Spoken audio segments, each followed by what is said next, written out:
Welcome back to the podcast. We're in 2026 and it's a brand new year. We are looking for hopefully some different results in 2026. 2025 was a little bit sluggish in the real estate market. I'm Kyle Bridson.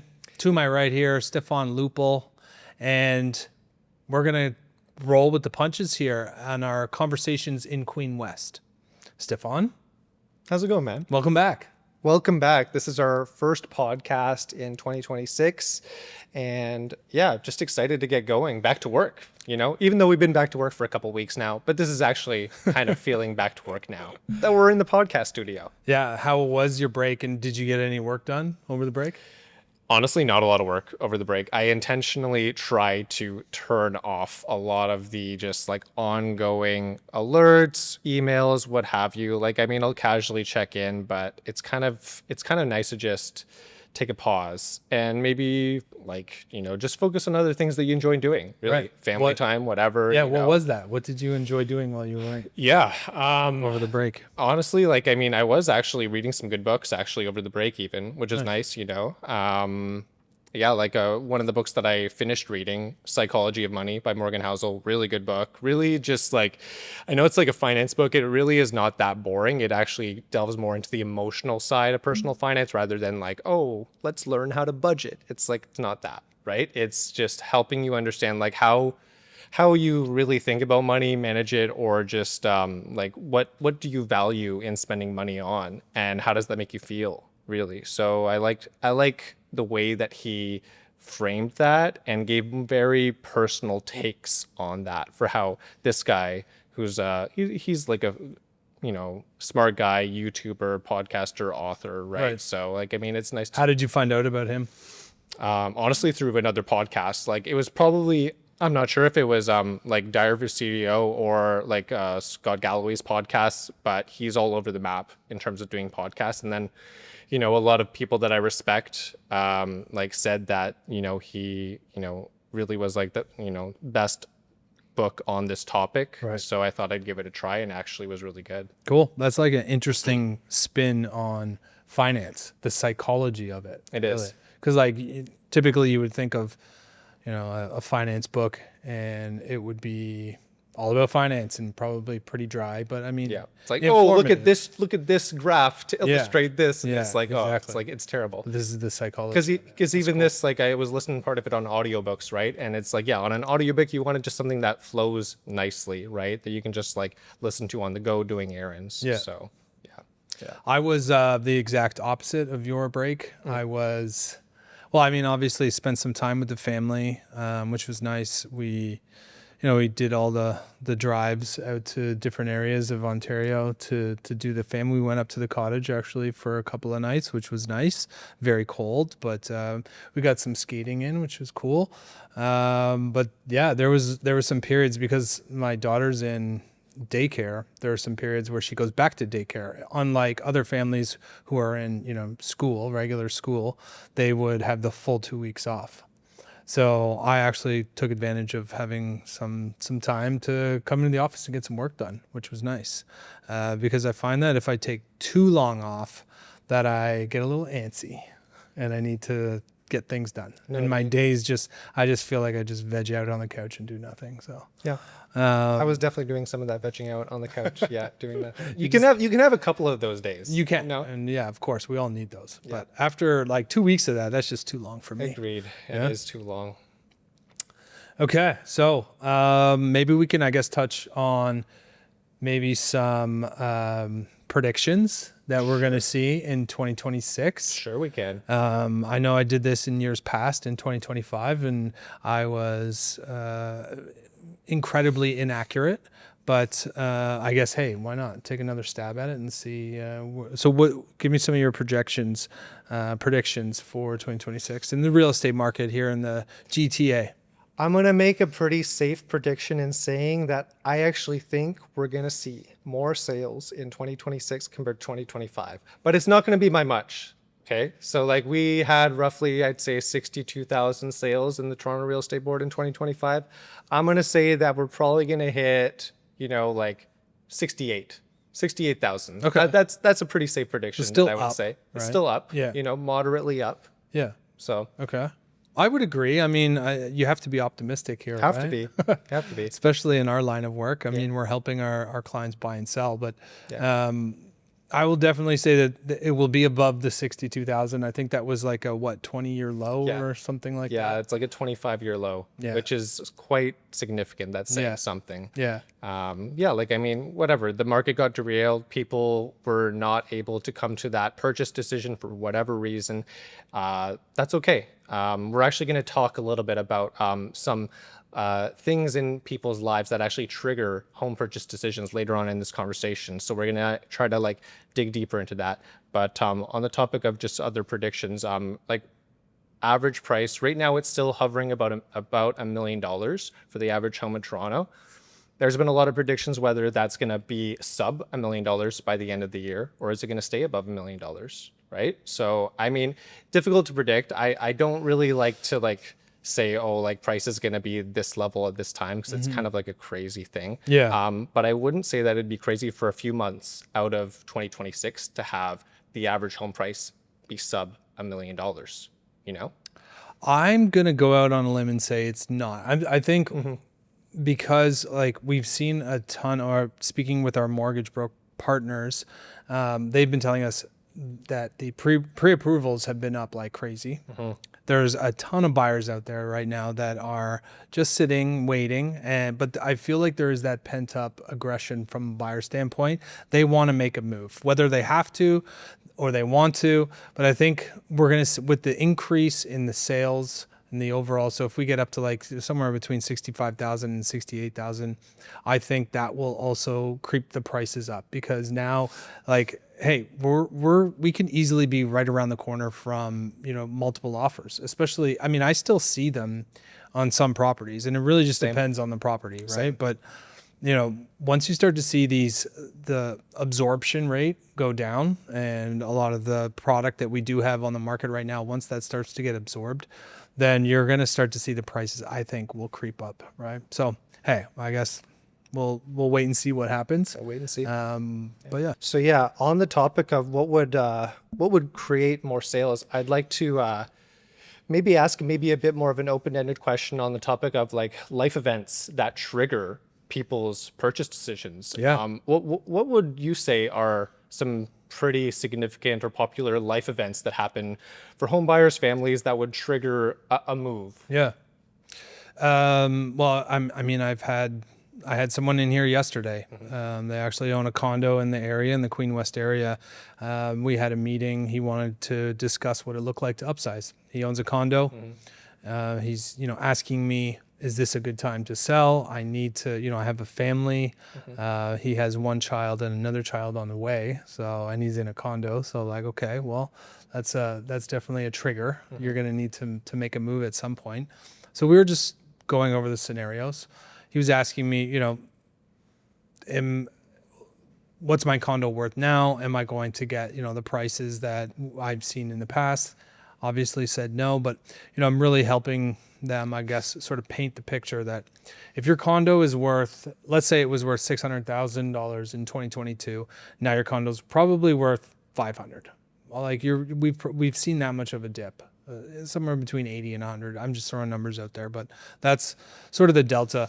Yeah. Now, if he's upsizing to that larger property, whether it be a townhouse or that home, freehold home, we've seen a price decline in that sector as well, and that delta is more of like a $150,000 to $300,000 difference, right? So it makes more sense for you to take the hit on the condo now, sell it now, because that price point that you're moving up to is now dropped down $150,000 to $300,000 less. So those are the kind of the scenarios that I've seen right now. There's a lot of people that they need to move. Yeah. Yeah.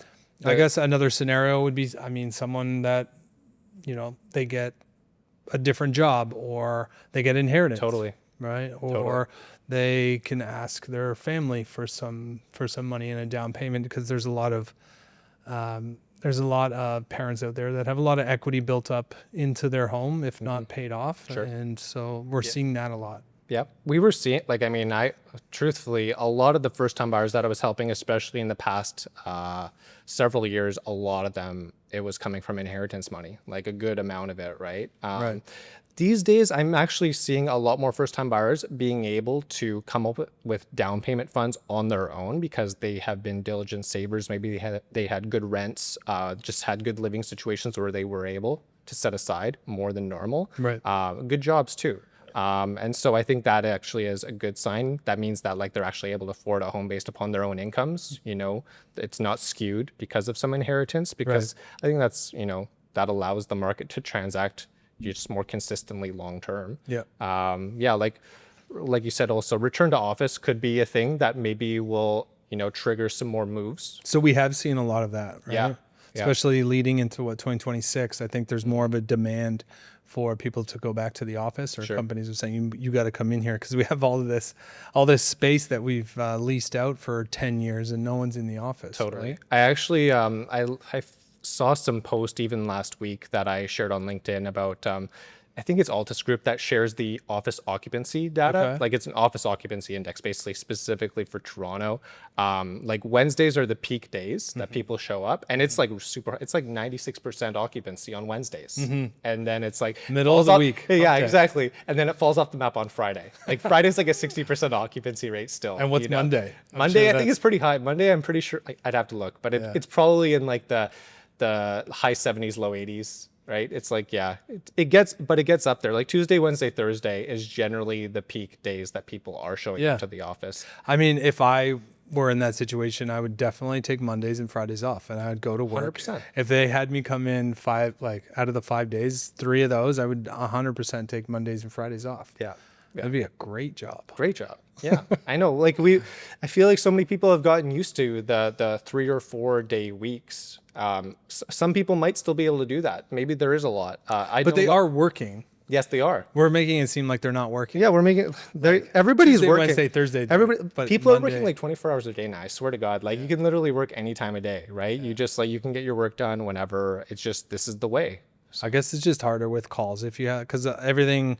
I mean, I have friends that are on Zoom calls all day. It's just like back to back to back Zoom calls. Nuts. Oh, I'm on another Zoom call. I'm like, damn, where does this world come to? The Zoom calls are like, I guess you have to have the Zoom calls, but sometimes if it's a company that's doing Zoom calls multiple a day, when are you getting your work done? That's what I want to know. Like, cause that takes up a good chunk of time. Like it's like, I guess, 100%. you know, like, I guess, yeah, you do have to have meetings. Like meetings are valuable for sure. But like if it's constant, yeah. So on that thread, when you're meeting with a potential like client, like someone that you've been speaking to over email or text, that, you know, we have, let's say in our system, what is your preference? Do you prefer to call? Do you prefer like an old school phone call? Do you prefer to do a Zoom, or do you prefer an in-office meeting? I always prioritize the in-office meeting if possible. If they can't make it or just say, oh, like something came up, I definitely would push for the Zoom meeting. Right. So those are the two that I think it's just going to get the best experience For sure. for us to get to know each other, understand the needs and wants, the priorities, all of that. Yeah. So that's definitely what I would push. Yeah. And I mean, having a good like working relationship in terms of, you know, your buyer, let's say it's a buyer, and yourself, like you got to vibe with your realtor, and you guys have to have a good connection, right? Totally. Because if it's not there, then, you know, there's no sense in you two working together. And I only want to work with people that I like. Totally. You know what I mean? It's a vibe. 9 times out of 10, I'm like friends with my clients afterwards. Like, well, I don't even consider them a client. I consider them a friend. People like shopping with friends, and so it's real estate is no different, right? You're just shopping for a home with a friend. That's that's the mentality that you have to have. Yeah. And I've honestly thought a lot, you know, about different things that I even ask in the first meeting with people now with clients. Like I even try to understand like why are they even if they're first time buyers, why do you want to own a home? Right. Like that's a pretty big question. Why do you want to own a home? And it's interesting to hear the reaction from people when they like what they answer with. One of the What's recent the ones, spectrum? I want to hear. yeah, one of the recent ones even is like stability. Like people that want the stability of home ownership, that's a big thing to them. That's like a mental, emotional thing that people have thought about. It's very different from like the numbers, for instance. It's Right. more just like I need shelter, and this is gonna make me like personally and emotionally more stable by owning a home rather than renting a home. Right. You know? Yeah. So that's something that yeah. It would be terrible to have, your landlord call and say, "Hey, I'm moving back," or "Hey, I'm going to sell the place." Like, no one likes that. Yeah, right? So stability is high. Having stability, security of tenure is really what it is when Right. it comes to like those landlord issues. Because some people have had bad landlord issues in the past, whether that's a maintenance neglect or just like not being a nice person. People are fed up with whatever landlord trauma that they dealt with, so they'd rather own a home to have more control over that.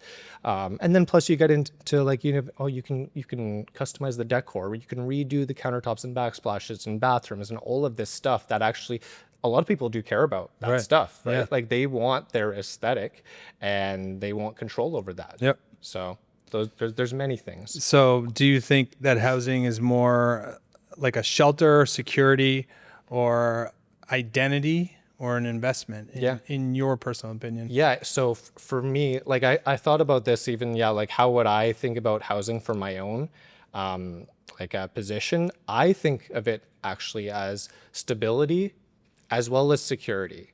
Cause like everybody needs a home to live in, and just the concept of home actually does give you a sense of security that like, yes, like I have something. Like owning a home will give you a different sense of security than renting a home. Yeah. And especially for like my long-term goals, like I do want to start a family also. And so I feel like, especially when you get to the process of thinking about starting a family, it's even more so on your mind of like, I don't want to have to be forced to move for whatever reason. Yeah. And I just want to have more control over my space. And I want to make sure that my kid is going into this, particular area in school, like just consistent schooling. So all of those things are on a parent's minds. So Yeah. I don't have a kid yet, but I'm thinking about coming. those things, I guess for me, I looked at it more as an investment as opposed to anything else at the time when I did purchase, and that was about 15 years ago.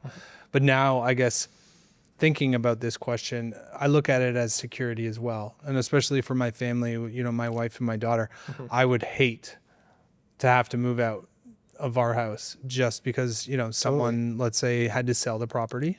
That would be a terrible situation. I wouldn't want that. So yeah, now I look at it as like a security thing as well. It's great that you even said that the way that you view housing has changed over time. And I think that's only normal. Like of course it's going to change over time, right? It's like how anything we think about in our lives, like we're constantly changing like our habits, our patterns, what we're doing this day, that day, like, and it changes, could be every year. And so I think housing is no different, like the way that we think about it. So what does the word housing personally mean to you? Personally, I'll use some of the similar words that we've been using already. Okay. Security, Yeah. stability, shelter, peace of mind, even. Some of those words I would use to describe it. Any words that maybe come to your head? Yeah, I think housing for me is definitely security, but yeah, I guess it depends on the vessel. Like I look at it very much as like a investment. I'm constantly thinking about housing as an investment tool. Cash flow. Yeah, totally. So yeah, it's nice when the property can give you that extra cash flow. Maybe that extra cash flow is giving you a sense of security, almost. yeah, Yeah, that's true. Anyways, Things to think about. things to think about. All right, Stefan, I got some rapid fire questions here for you. Nice. Name a place you would really want to travel to, but never have been. Right now, it's probably Thailand. Ooh. Yes. I didn't know. I thought you went there. No? I've never been to Thailand, so I do really want to go. I'm going to Mexico soon, so like that's I love Mexico, but Thailand would be the next place that I really do want to check out. Nice. Yeah. I think I would want to do Bali. I've heard a lot about Bali. Bali's kind of close to sort of that area as well. It's in that realm. Yeah. Yeah, for sure. Sweet. What's a Toronto neighborhood that you think is overrated? Overrated. Overrated. Sorry. Yorkville, but you're overrated. I would kind of tend to agree with that. Actually, yeah, it's so expensive, and it's just like it's a bit busy. I mean, it's good for people that like it to be busy and in the center of town, but yeah, I would agree. Yeah, overrated for sure. I'm even gonna say Young and Eglinton. Young and Eglinton. It's The New Yorkville. Or Yeah. it's almost like the new center. it's also expensive, but it's not quite the walkability that I would like. Like it still feels a little bit spread out, even the way that the streets were drawn. Basically, it's not super close like it is in certain downtown neighborhoods, right? It's not the streetcar suburbs. Let's be honest, right? It feels a little bit different than the streetcar suburbs. Well, there is no like streetcar. There's no streetcar going through there, right? They And can't LRT is still Yeah, still they there. can't. It's still not there. Okay, last question. Yeah. What's one condo in Toronto you would avoid showing at all costs? It's got to be 12 and 14 York Street, guys. Ice condos. It's just a bad experience. Yeah. Yeah. Yeah, there's a lot online. Maybe Google it if you're interested in finding out more, but I've done some stay posts away. about this too. You know, I've talked about ice condos. Yeah. Just don't do it. How about you? Any condos that is a hard no for you? Yeah, I honestly ice. Yeah, I trying to think. I don't even think I've shown a property in ice. I've been in ice for other things. It's only been about 6 years for me. Yeah, I just stay away from there. Yeah. The vibe is still off me. Get off me. Get off me. All right. Well, that's all our time for today. So if you guys have any questions, you want to throw them down in the comments. We got a ton of links down there, and I appreciate you stopping by, listening to us banter about the Toronto real estate market. Stefan, thanks very much. Thanks, man. And if you enjoyed today's podcast, be sure to like and subscribe, and we will see you on the next one.